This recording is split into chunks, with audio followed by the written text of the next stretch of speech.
I just went for a run and it's been a minute and it felt awesome. The weather is perfect. May is my absolute favorite weather month, hands down. It's in the sweet spot of being too cold and too hot. There's something special about the month of May, I feel. It's very filled with celebration and graduations, and summertime is beginning, so there's a lot of excitement. So back to my run, I was listening to some music, as one does when you run, and music is something that really connects me to my relationship with God. When you pair that with movement, I get really connected. And I start processing and downloading, and I get a lot of inspiration and I get a lot of clarity when I can run or process that energy in a physical way, an emotional way, as well as a spiritual way. So running for me is not just exercise. It's definitely a connection tool that I use, as well as a regulation tool.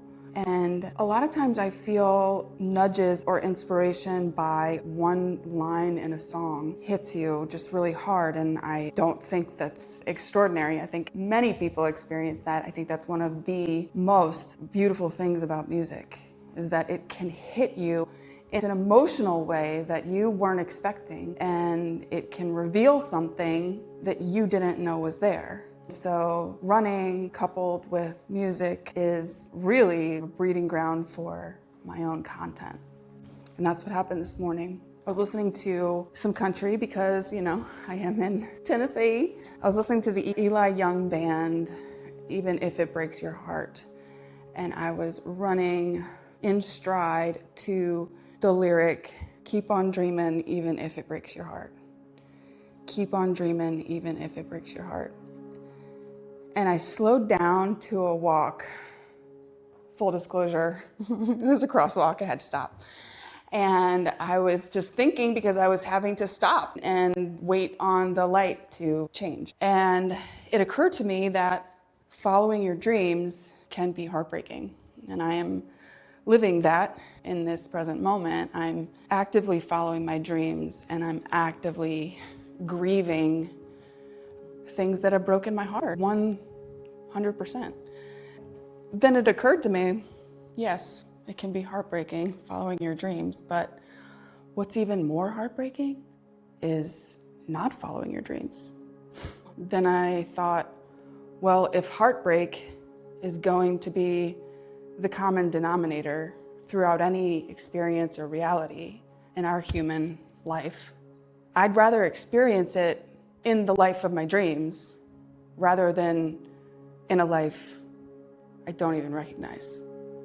And so that's where identity plays such a huge role, because you can say, I know the heartbreak's coming, but the heartbreak is not signaling that I'm on the wrong path.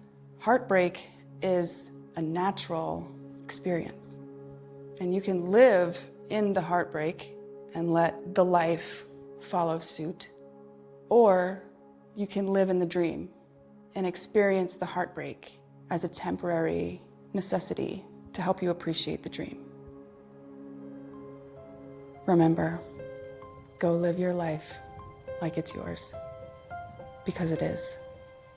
My name is Courtney. This is the Unbroken Blueprint, and so are you. Bye. Amen.